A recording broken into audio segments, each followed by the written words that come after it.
দশম শ্রেণী ক্লাস 10 আমরা আজকে যে ক্লাসটি শুরু করব হায়ার ম্যাথের 13 অধ্যায় ঘন জ্যামিতি। কি জ্যামিতি? ঘন জ্যামিতি।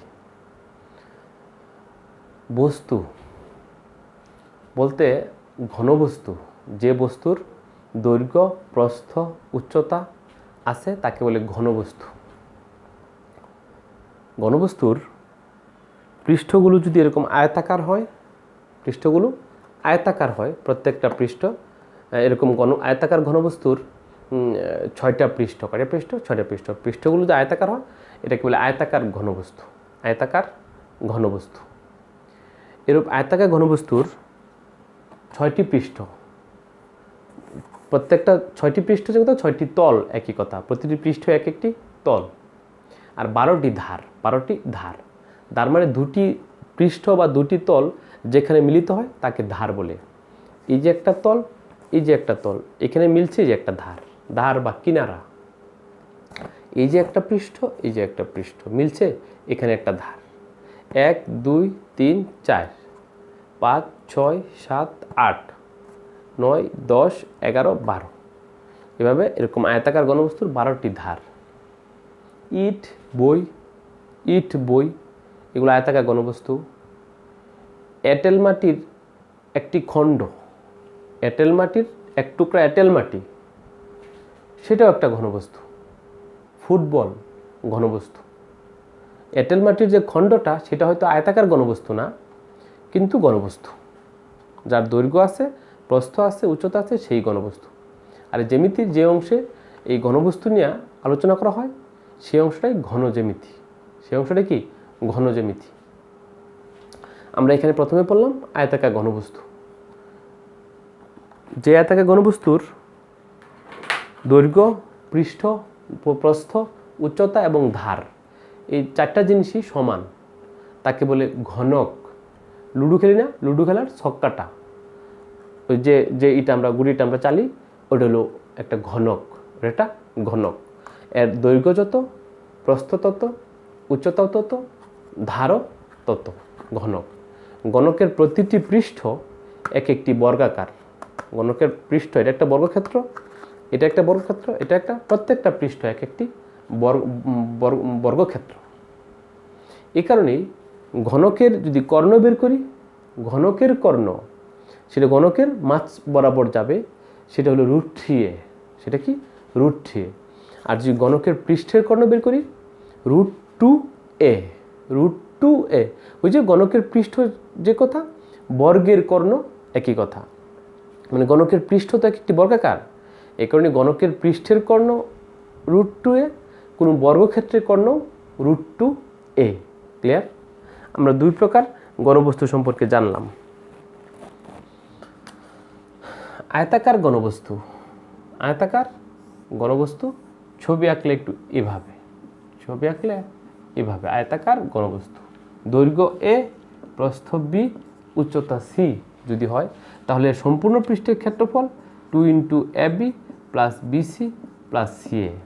এর আয়তন যদি বের করতে চাও, a b c, মানে দৈর্ঘ্য ইন্টু প্রস্থ ইন্টু উচ্চতা।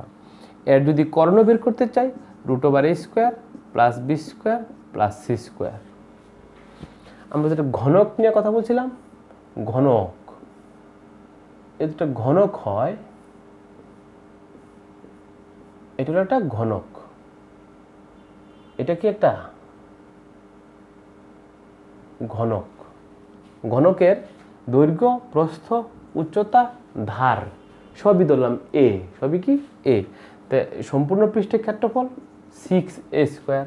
6টা পৃষ্ঠ যে, এক পৃষ্ঠের ক্ষেত্রফল a², দুইটি পৃষ্ঠের ক্ষেত্রফল 2a²। ঘনকের কর্ণ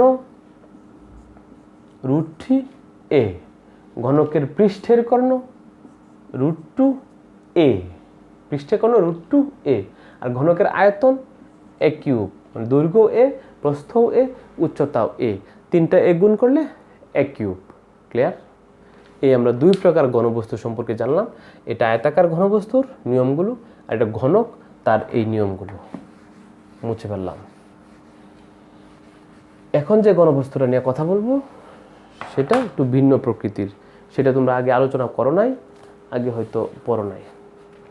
এটা একটা সমকোণী ত্রিভুজ, এটা একটা সমকোণী ত্রিভুজ, এটা অতিভুজ, এটা কি অতিভুজ, এটা লম্ব, এটা ভূমি, মেজের সাপেক্ষে এটা ভূমি, এটা লম্ব, এটা অতিভুজ।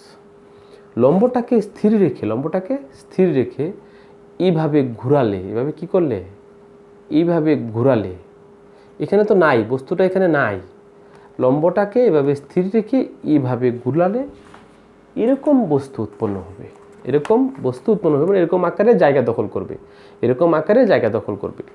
এই যে ঝালমুড়ি খাই যে আমরা, ঝালমুড়ির ঠুঙ্গাটা, এটার নাম কুনক, এটার নাম কি কুনক। কুনকটা কই থেকে আসে? কোনো সমকোণী ত্রিভুজকে ঘোরালে, কোনো সমকোণী ত্রিভুজকে ঘোরালে না, কোনো সমকোণী ত্রিভুজকে লম্বকে স্থির রেখে এভাবে ঘোরালে যে ঘনবস্তু উৎপন্ন হবে তা হবে কুনক। কুনকের এই শীর্ষ থেকে এই যে এটা আবার ভূমিটা বৃত্তাকার, ভূমিটা কি বৃত্তাকার, ভূমির যে কথা কোনো বৃত্তক্ষেত্র একই কথা, এই কারণে বলা হয় সমবৃত্ত ভূমি কুনক।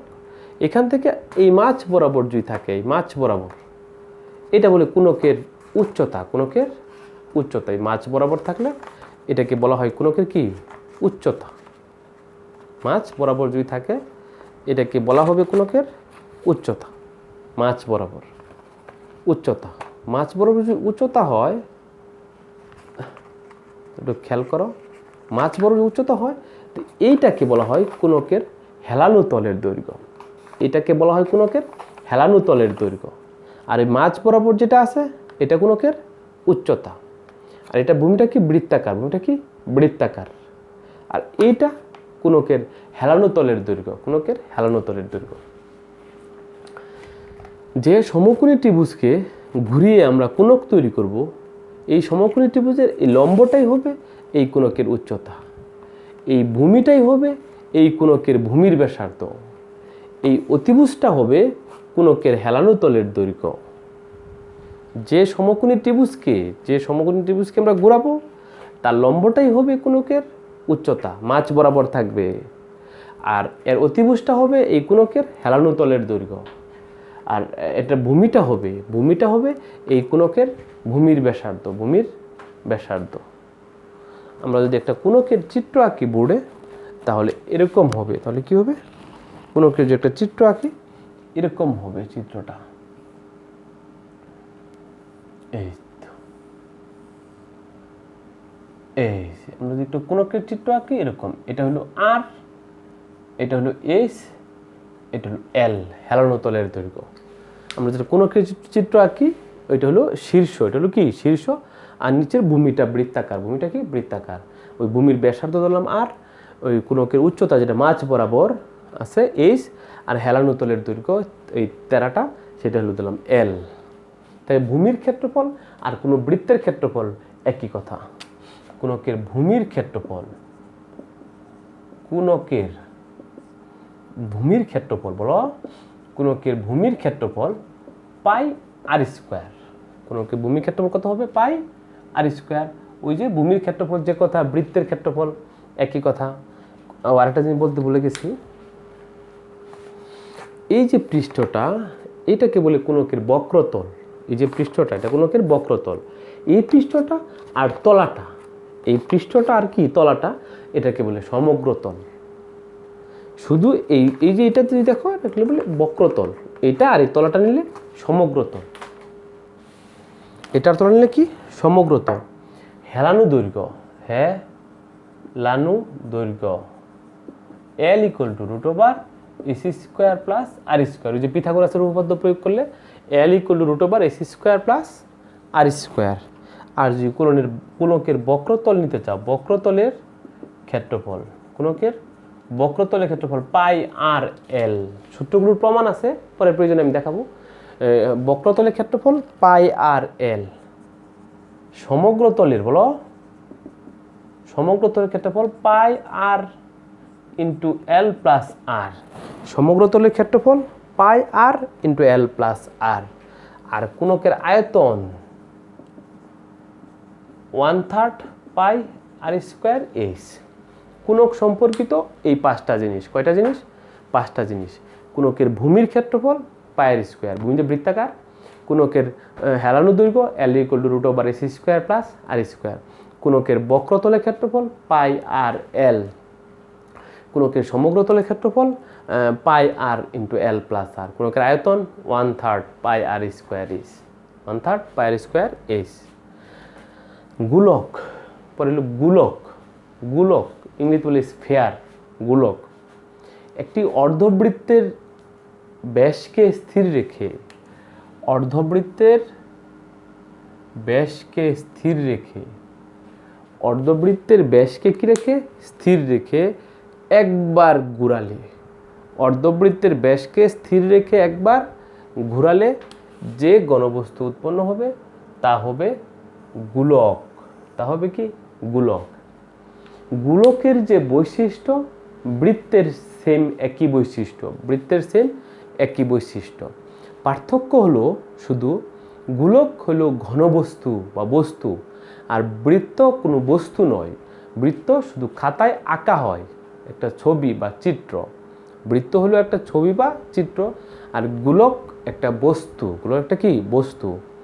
বৃত্তের যেরকম ব্যাস, ব্যাসার্ধ, কেন্দ্র, যা পরিধি আছে, গোলকেরও ব্যাস, ব্যাসার্ধ, কেন্দ্র, যা পরিধি সব সেম। শুধু পার্থক্য একটা, বৃত্তের ক্ষেত্রফল শুধু একটা পৃষ্ঠ কভার করে, তাই পাই R², আর গোলকের ক্ষেত্রফল 4টা পৃষ্ঠ 4 দিকেই কভার করে, এই কারণে গোলকের সম্পূর্ণ পৃষ্ঠের ক্ষেত্রফল 4 পাই R², 4 পাই R²। এই হইল গোলক এবং বৃত্তের মধ্যে পার্থক্য। গোলক এবং বৃত্তের মধ্যে কি পার্থক্য? তো গোলকের সম্পূর্ণ পৃষ্ঠের ক্ষেত্রফল ব্যাসার্ধ R হলে, ব্যাসার্ধ R হলে সম্পূর্ণ পৃষ্ঠের ক্ষেত্রফল 4 পাই R²। গোলকের সম্পূর্ণ পৃষ্ঠের ক্ষেত্রফল 4 পাই R²। আর গোলকের আয়তন, গোলকের আয়তন 4/3 পাই R³, 4/3 পাই R³। গোলকের এই দুইটাই। গোলকের ক্ষেত্রফল কি? 4 পাই R²। 4 কেন? 4 দিকেই তো আছে। আর আয়তন 4/3 পাই R³। ক্লিয়ার? এখন আরেকটা জিনিস আছে তোমাদের, বেলন বা সিলিন্ডার। বেলন বা সিলিন্ডার, বেলন বা কি? সিলিন্ডার। এটা একটা আয়তাকার বস্তু, এটা একটা আয়তাকার বস্তু। এটার দৈর্ঘ্য স্থির রেখে এইভাবে ঘুরালে যে ঘনবস্তু উৎপন্ন হবে সেটা হবে বেলন বা সিলিন্ডার। বাস্তবে দেখলে পাইপ, পাইপ, লোহার পাইপ। বেলন বা সিলিন্ডার বা পাইপ, পাইপ আমরা ব্যবহার করি না, পাইপ, এগুলাই একটা এই যে বেলন বা সিলিন্ডার।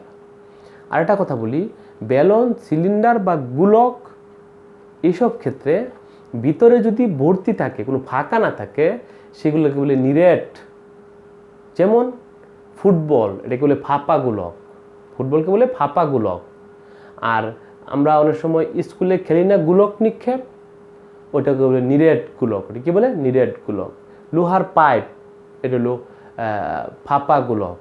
আর লোহার রড, লোহার রড, বিল্ডিং তৈরি রড, এটাকে বলে নিরেট গোলক, ভিতরে ভরা, নিরেট গোলক। এরকম আয়তাকার বস্তুকে এরকম ঘুরালে যে ঘনবস্তু উৎপন্ন হবে তাই হবে, তাই হবে কি? এই যে সিলিন্ডার বা বেলন। এই যে এরকম সিলিন্ডার বা বেলন, সিলিন্ডার বা কি? বেলন। এটার যদি এটা বৃত্তাকার হয়, বৃত্তাকার হয়, এটা বলবে সমবৃত্ত ভূমিক বেলন। এটাকে বলা হবে সমবৃত্ত ভূমিক বেলন। বেলনের ক্ষেত্রে এই যে বস্তুটাকে ঘোরানো হলো, এটার দৈর্ঘ্যটাই হবে বেলনের উচ্চতা, এটার প্রস্থটাই হবে বেলনের ভূমির ব্যাসার্ধ। আর এই যে দেখতেছো, এটা হলো বেলনের বক্রতল। এই বক্রতলের সাথে উপরের পৃষ্ঠটা আর নিচের পৃষ্ঠটা ইনক্লুড করলে এটা হবে বেলনের সমগ্রতল। এটা হবে বেলনের সমগ্রতল। ক্লিয়ার? এখন এই বস্তুটাকে যদি প্রস্থ বরাবর স্থির রেখে ঘোরাও, আরেকবার তো দৈর্ঘ্য বরাবর স্থির রেখে আমরা ঘুরাইছিলাম, এখন প্রস্থ বরাবর স্থির রেখে এইভাবে ঘুরাইলাম, তখন এই প্রস্থটাই হবে গোলকের উচ্চতা, প্রস্থটাই হবে বেলনের উচ্চতা, আর এই দৈর্ঘ্যটাই হয়ে যাবে বেলনের ভূমির ব্যাসার্ধ আর। কাজে আয়তাকার বস্তুরে কোন সিস্টেমে ঘুরাইবা সেটার উপর নির্ভর করে বেলনের উচ্চতা হবে এবং ভূমির ব্যাসার্ধ আর হবে। দৈর্ঘ্য স্থির রেখে ঘুরাইলে দৈর্ঘ্যটা উচ্চতা বেলনের, প্রস্থটা ভূমির ব্যাসার্ধ। প্রস্থ স্থির রেখে ঘুরাইলে প্রস্থটাই উচ্চতা আর দৈর্ঘ্যটাই ভূমির ব্যাসার্ধ। দৈর্ঘ্যটাই কি? ভূমির ব্যাসার্ধ। দৈর্ঘ্যটা কি হবে? ভূমির ব্যাসার্ধ। আমরা বেলন সম্পর্কে জানলাম। এরকম আয়তাকার বস্তু, এরকম হলো আয়তাকার বস্তু।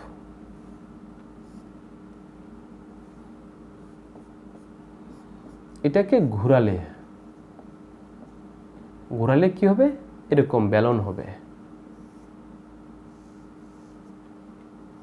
এই যে এরকম বেলন, এটা হলো বেলনের উচ্চতা, এটা ভূমির ব্যাসার্ধ আর।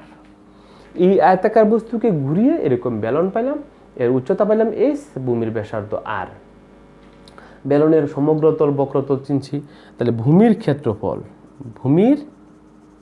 ক্ষেত্রফল পাই আর স্কোয়ার। ওই যে ভূমি যে বৃত্তাকার, তাই ভূমির ক্ষেত্রফল পাই আর স্কোয়ার।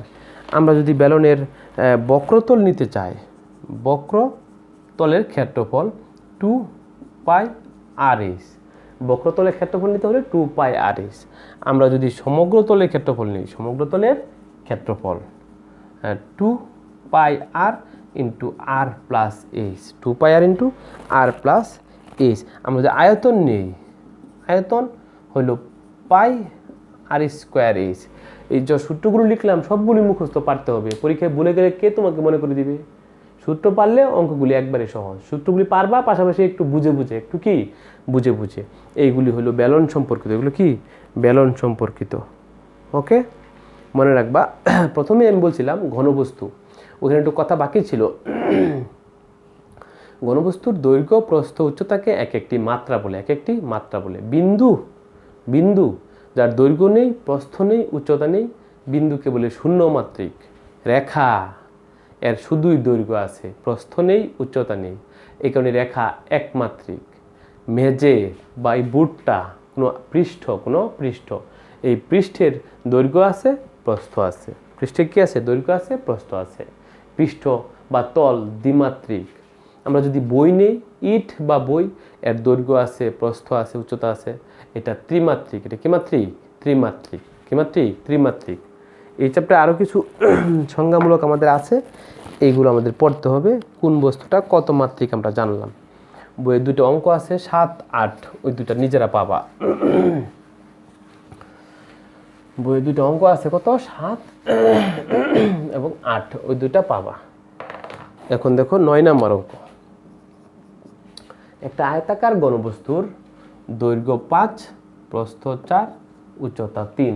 আয়তাকার ঘনবস্তুর দৈর্ঘ্য 5, প্রস্থ 4, উচ্চতা 3।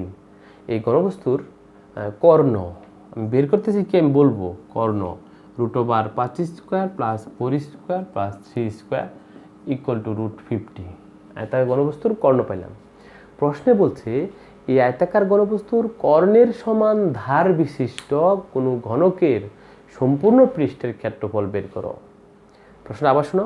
এই আয়তাকার ঘনবস্তুর কর্ণের সমান ধার বিশিষ্ট, এই আয়তাকার ঘনবস্তুর কর্ণের সমান ধার বিশিষ্ট, মানে কর্ণ √50, এই √50 হয়ে গেল আরেকটা ঘনকের ধার। তার মানে কর্ণের সমান ধার বিশিষ্ট ঘনকের সম্পূর্ণ পৃষ্ঠে ক্ষেত্রফল বের করতে বলছে। কর্ণ পাইলাম √50, কর্ণটাই হয়ে গেছে ঘনকের ধার। ঘনকের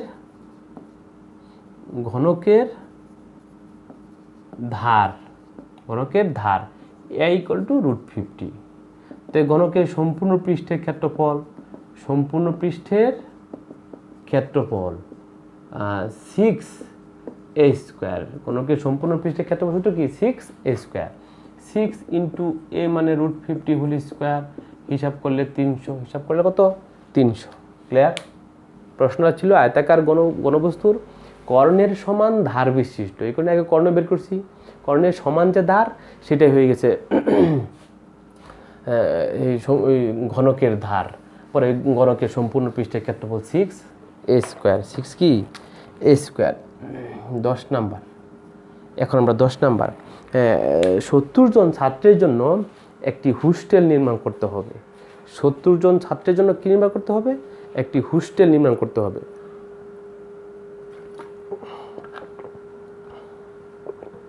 70 জন ছাত্রের জন্য আমরা একটি হোস্টেল নির্মাণ করব, যেখানে 70 জন ছাত্রের জন্য একটি হোস্টেল নির্মাণ করব, যেখানে একজন ছাত্রের জন্য মেঝে প্রয়োজন 4.25 বর্গমিটার। একজন ছাত্রের জন্য মেঝে প্রয়োজন 4.25 বর্গমিটার। একজন ছাত্রের জন্য ফাঁকা স্থান বা আয়তন প্রয়োজন 13.6 বর্গমিটার, 13.6 ঘনমিটার ফাঁকা স্থান বা আয়তন।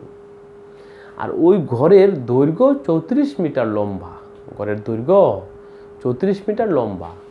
ঘরের প্রস্থ বা কত হবে, উচ্চতাই বা কত হবে? আবার শুনো প্রশ্নটা। 70 জন ছাত্রের জন্য একটা হোস্টেল নির্মাণ করব, যেন প্রত্যেক ছাত্রের জন্য 4.25 বর্গমিটার মেঝে থাকে। প্রত্যেক ছাত্রের জন্য 4.25 বর্গমিটার মেঝে থাকে। আর ওই এক এক ছাত্রের জন্য 13.6 ঘনমিটার ফাঁকা স্থান থাকে, এবং ওই ঘরটা লম্বা হবে 34 মিটার। তাহলে ওই হোস্টেলটার বা ঘরটার প্রস্থ কত, উচ্চতাই বা কত? প্রস্থ কত, উচ্চতাই বা কত? দেখো, 70 জন ছাত্রের জন্য মেঝে প্রয়োজন 4.25, সরি, একজন ছাত্রের জন্য মেঝে প্রয়োজন 4.25। সুতরাং 70 জন ছাত্রের জন্য মেঝে প্রয়োজন, 70 দা গুণ হবে, শুধু কি হবে, গুণ হবে, ফল হবে 297.5, 297.50 বর্গমিটার, বর্গমিটার। এটা কি? মেঝের ক্ষেত্রফল, টোটাল মেঝের ক্ষেত্রফল। 70 জন ছাত্রের জন্য যে ঘরটা বানাইবা, ওই ঘরের মেঝের ক্ষেত্রফল 297.50 বর্গমিটার।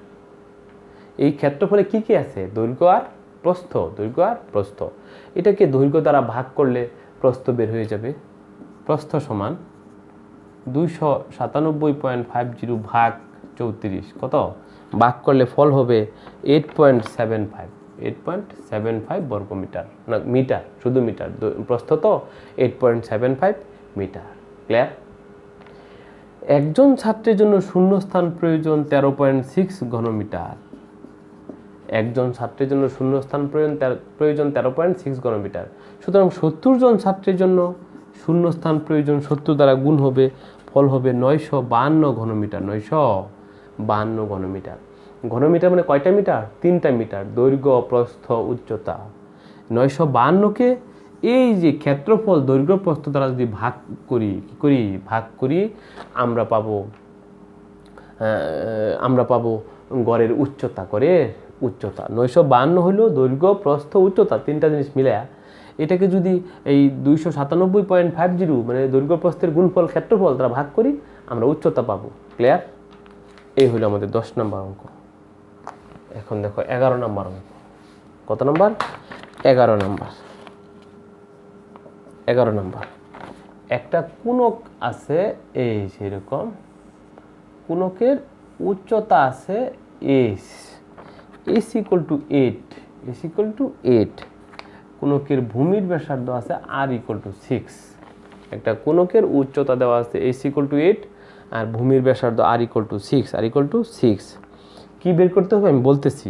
আগে হেলানো দৈর্ঘ্য এল ইকুয়াল টু বের করতে পারবো √s² প্লাস আর স্কোয়ার। হেলানো দৈর্ঘ্য এস বের করতে পারবো না, এল বের করতে পারবো না, √s² প্লাস আর স্কোয়ার মান বসায় দিলে। এরপরে বলছে কোণকের সমগ্র তল, কোণকের কি সমগ্র তল চাইছে, পাই আর ইন্টু এল প্লাস আর মান বসাইলে যা আসে, পাই আর ইন্টু এল প্লাস আর মান বসাইলে যা আসে। এরপরে চাইছে কোণকের আয়তন 1/3 পাই আর স্কোয়ার এস, মান বসাইলে যা আসে, আয়তন 1/3 পাই আর স্কোয়ার এস। ক্লিয়ার? ক্যালকুলেশনটা নিজে করে নিবা, ক্যালকুলেশনটা নিজে কি করে নিবা। এখন দেখো 12 নাম্বার। কত নাম্বার? 12 নাম্বার। আমি একটু শর্টকাট করতেছি, কারণ এই অঙ্কের সলভ সহ বেসিক যে কথাগুলো বলছি সবগুলোরই শিট মেসেঞ্জারে দেওয়া হবে, সবগুলোর শিট কি মেসেঞ্জারে দেওয়া হবে। 12 নাম্বার। এটাও একটা কোণক নিয়ে এই অঙ্কটা, এরকম একটা কোণক,